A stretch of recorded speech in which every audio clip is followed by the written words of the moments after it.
High সবাইকে, আশা করি সবাই ভালো আছেন। আজকে তৈরি করব বাড়িতেই পিৎজা আর তার সাথে পিৎজা সস। আর এই পিৎজাটা কিন্তু আমি ময়দা দিয়ে তৈরি করিনি, আটা ময়দা মিশিয়ে তৈরি করেছি। পিৎজা সসটাও ঘরে থাকা উপকরণে আর পিৎজাটাও একদম ঘরে থাকা উপকরণেই তৈরি করব। সবার প্রথমে 3টে টমেটো একটু সিদ্ধ বসিয়ে দেবো। এদিকে হাফ কাপ আমি আটা নিয়েছি আর হাফ কাপ ময়দা। আপনারা কিন্তু শুধু আটাতে বা শুধু ময়দাতেও করতে পারেন। 1 চা চামচ এখানে দিয়ে দেবো বেকিং পাউডার, হাফ চা চামচ দেবো বেকিং সোডা আর নুন দেবো 1/4 চা চামচ পরিমাণে। শুকনো উপকরণগুলো প্রথমে ভালো মতো মিশিয়ে নেব আর তারপরে এখানে দিয়ে দেবো টক দই 1/4 কাপ। টক দইটা আমার নর্মাল তাপমাত্রাতেই রয়েছে, ঘরের তাপমাত্রাতে টক দই দিচ্ছি। টক দইয়ের সাথে ভালো মতো প্রথমে এই আটাটাকে মিশিয়ে নেব। খুব বেশি জলের ব্যবহার কিন্তু আর দরকার পড়বে না। যে টক দইয়ের যেখানে আমি টক দইটা নিয়েছিলাম ওখানেই আমি একটু জল নিয়েছি আর 1 চামচ করে জল দিয়ে একদম একটা সফট ডো বানিয়ে নেব। প্রথমে ডোটা মনে হবে একটুখানি হাতে আটকে যাচ্ছে। আমি কিন্তু এখানে কোনো এখনও তেল বা ময়ান কিছু দিইনি। যখন সব কিছুকে একটু একত্র করে নেব, বেশ একটা একসাথে চলে আসবে, তখন এখানে সাদা তেল অথবা নরম বাটার ঘরের তাপমাত্রায় থাকা বাটার বা মাখন ব্যবহার করতে পারেন। তেল এখন আপাতত 1 টেবিল চামচ দিলাম। তেল দিয়ে ভালো মতো আবারও সব কিছুকে মেখে নেব। প্রায় 3 থেকে 4 মিনিট সময় নিয়ে কিন্তু এই আটা বা ময়দাটাকে মেখে নিতে হবে, একদম সফট করে, মসৃণ করে। প্রথমে একটু হাতে আটকে গেলেও যত দেখবেন মাখতে থাকবেন আস্তে আস্তে কিন্তু বেশ সুন্দর সফট হয়ে একটা ডোয়ের মতো হয়ে আসবে। পরে আমি আবারও 1 টেবিল চামচ পরিমাণে সাদা তেল ব্যবহার করে এরকম একটা সফট করে ডো মেখে নিয়েছি। এবার ডোটাকে একটুখানি এরকম গোল শেপ দিয়ে নিয়েছি। সব কিছুকে একদম ভেতর দিকে ঢুকিয়ে নিয়ে একটু এরকম গোল শেপ দিয়ে নিয়ে আমাদের রেস্টে রেখে দিতে হবে। আমি যেহেতু আজকে ইস্ট ছাড়া পিৎজা বানাচ্ছি, তো এভাবে একদিন বাড়িতে পিৎজা বানিয়ে দেখবেন, খেতে দারুণ হয়। বেকিং পাউডার, বেকিং সোডা সব কিছু আমাদের বাড়িতে থাকে। এবারে আটাটাকে একটু রেস্টে রাখতে হবে অন্তত ঘন্টাখানেক, একটু গরম জায়গায়, গ্যাস ওভেনের পাশে রাখলে সবচেয়ে ভালো হয়। রান্নাঘরটা মোটামুটি আমাদের একটু গরমই থাকে। এদিকে টমেটোটা সেদ্ধ হয়ে এসেছে। আমি এখানে একটু সুইট কর্ন ছিল, সেটাকেও সেদ্ধ করে নেব। আর বেশিক্ষণ সময় লাগবে না, সুইট কর্নটা সেদ্ধ আর টমেটোটা একসাথেই মোটামুটি সেদ্ধ হয়ে যাবে।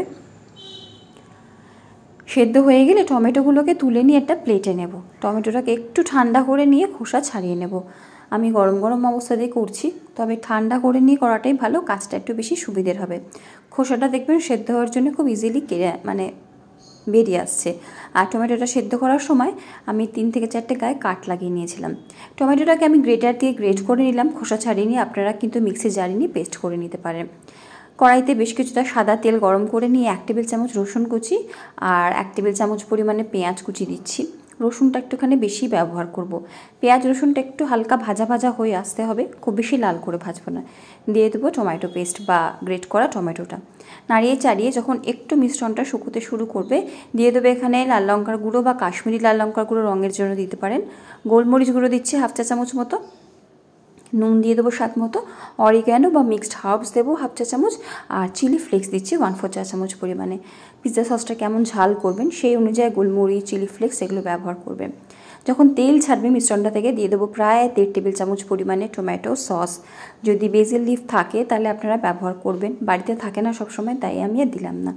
দিয়ে দেবো 1 টেবিল চামচ পরিমাণে ভিনিগার। একদম লো ফ্লেমে সসটাকে আমাদের রেডি করতে হবে। দেখতেই পাচ্ছেন বেশ তেল তেলে হয়ে গেছে, কড়াই বা প্যানটা ছেড়ে দিয়েছে। এতক্ষণ অবধি কিন্তু সসটাকে আমাদের রেডি করে নিতে হবে।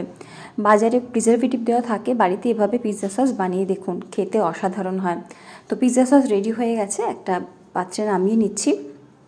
দেখতেই পাচ্ছেন কত সুন্দর ঘন পিৎজা সস রেডি। বাজার থেকে কিনবেন বা দোকান থেকে কিনবেন এরকমই পাবেন। প্রিজারভেটিভ ছাড়া বাড়িতে বানানো পিৎজা সস চাউমিন, পাস্তা যে কোনো রেসিপিতে ব্যবহার করতে পারেন। আমি আজকে ভেজিটেবল তেমন কিছু দেবো না, পেঁয়াজ দেবো, ছোটো ছোটো করে কুচিয়ে নিয়েছি। আর একটু পনির ছিল, পনিরটাকেও ছোটো ছোটো করে টুকরো করে নিয়ে একটু পিৎজা সস দিয়ে ভালো মতো মাখিয়ে রাখবো। আপনারা পনির ছাড়া করতে পারেন, সবজি দিয়ে করতে পারেন। Red bell pepper, yellow bell pepper দিতে পারেন, ক্যাপসিকাম দিতে পারেন, টমেটোর বীজ ছাড়িয়ে ছোটো ছোটো করে কুচি করেও দিতে পারেন। তো আমি আজকে পেঁয়াজ আর কর্ন আর এদিকে পনিরটা দিয়ে করছি। এদিকে কিন্তু আটাটা দেখুন রেস্টে রেখেছি, বেশ কিছুটা ফুলেও গেছে। আরও মিনিট খানেক মতো একটু মেখে নেবো এই সময়। আর মেখে নিয়ে এবারে যেখানে পিৎজাটা রেডি করব সেই থালাটায় রেডি করব। আমি এরকম একটা স্টিলের নর্মাল থালা নিয়েছি। একটু সাদা তেল বা মাখন মাখিয়ে নেব ভালো মতো, যাতে পিৎজাটা আটকে না যায়। তারপরে ডোটাকে নিচ্ছি, পুরো একটা পিৎজাই তৈরি হবে এটা দিয়ে। হালকা হাতে এভাবেই ছড়িয়ে আমাদের নিতে হবে। আপনারা চাইলে বেলেন চাকা দিয়ে প্রথমে একটু বেলে নিতে পারেন। যেহেতু খুব সফট করে মাখা থাকে তাই ছড়াতে খুব একটা অসুবিধা হবে না। দেখবেন হাতের প্রেশারেই খুব ভালো মতো ছড়ানো হয়ে গেছে। এবারে কাঁটা চামচ দিয়ে কতগুলো ছিদ্র করে দিলাম যাতে ফুলে না যায়।